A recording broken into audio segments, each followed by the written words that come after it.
Hi everyone, Davey Fate here, and this is What If You Do Nothing in Telltale's The Walking Dead, Michonne, Episode 1, where we take a look at some of the funny and interesting things that can happen when you decide to do nothing during the many combat, dialogue, and storyline choices in the game. In the opening shot, we see a broken and tired Michonne surrounded by zombies slowly inching towards her. She pulls a bullet with her name on it and the game prompts you to load it into the gun.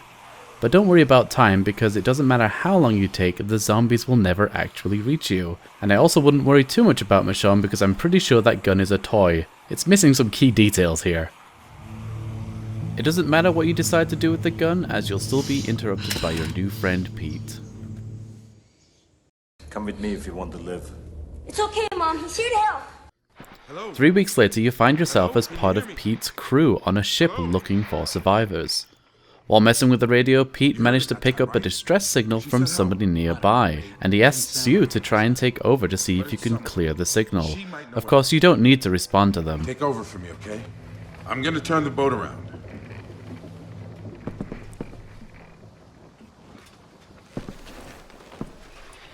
Hello? Hello, is anyone there? We need some help. Anyone? Hello? Listen, my family... Denied. Of course, it doesn't really matter if you respond to Sam's radio message or not, you're still going to be going to rescue them. Which leads to the following scene of being attacked by swimming zombies on the way to the shore. This actually begins a pattern of combat sequences where the first couple of inputs do not need to be done, most likely because these are surprise attacks and Telltale did not want to kill you in such a cheap way.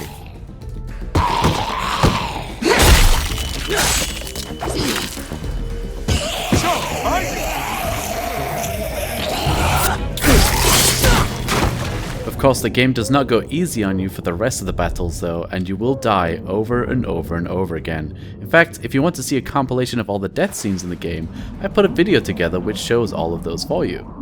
Up next, we have one of those very rare cases where a long button mash input seems to be required to do something, but in fact, you don't need to press anything to climb out of the water.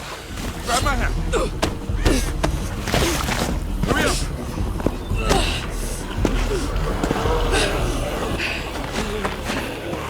Inside the mob jack, you're attacked by another bunch of zombies, and once again, the game gives you a little bit of a grace period at the beginning of combat to miss some of the prompts.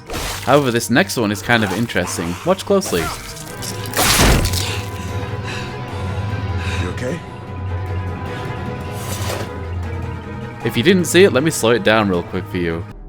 Pete teleports from one side to the other, and not only that, but look in the background. There's a random zombie just standing there with his back to you that shouldn't exist. In fact, if we skip a couple of frames forwards, you'll see that he magically disappears. After the magic show, you decide to head to the Mobjack Cafe for a little bite to eat. Pete is a little suspicious considering all the zombies around, so he asks you to check inside. Of course, we're not going to be of any help.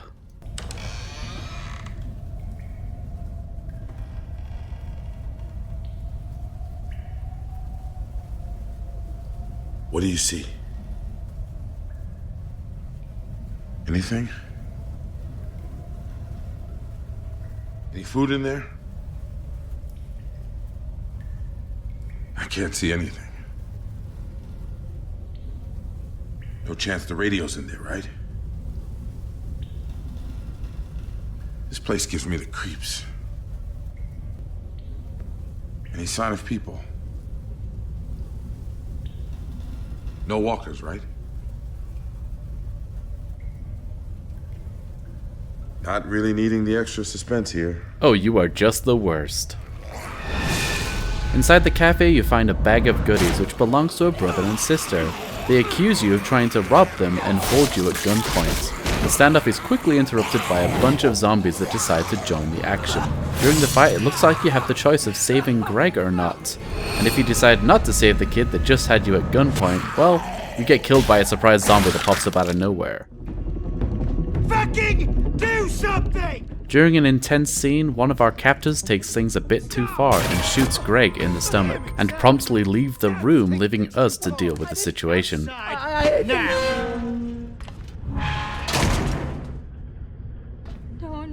No, Greg. Sam, we need to lay him down.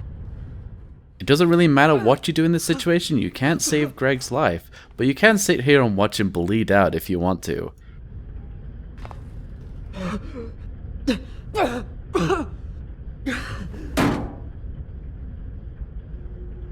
He's gone. Even if you don't use a nearby shirt to stop the bleeding, it will still end up on top of Greg when he dies. It isn't long before Greg turns into a zombie, but thankfully he has zip ties on his hands, so there isn't much he can do. We can take as long as we want to pick a weapon. Wait, what? What? What? And just in case you're thinking he wasn't actually tied, the very next death scene which can happen, he has definitely got tied hands.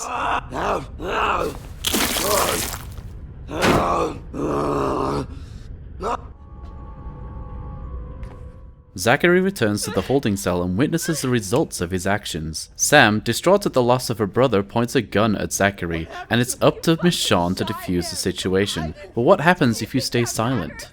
You killed him! It was an accident. I swear, okay? I swear. Please, lower. Please lower the gun. I'll explain everything.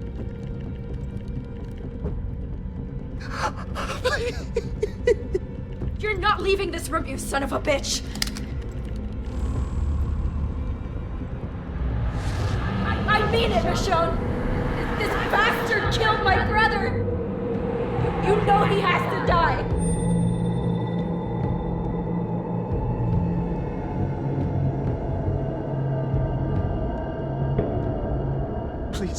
Please, don't do this. Please.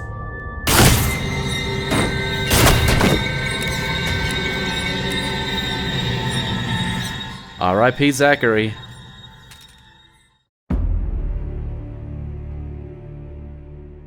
Thank you for watching this episode of What If You Do Nothing. I hope you enjoyed it. If you did, please do consider giving it a thumbs up, sharing with your friends, and subscribing for more. Your support is always appreciated. And now I leave you with a decision of your own to make. Check out one of the other What If You Do Nothing videos in the cards, annotations, or description of this video. And I'll see you guys next time. Goodbye! Just itching to get out. I seen it in your eyes. You're a killer.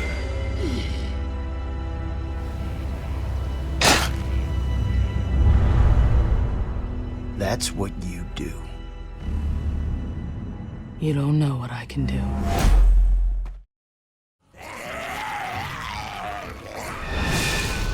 Whoa. Wow. That was awesome.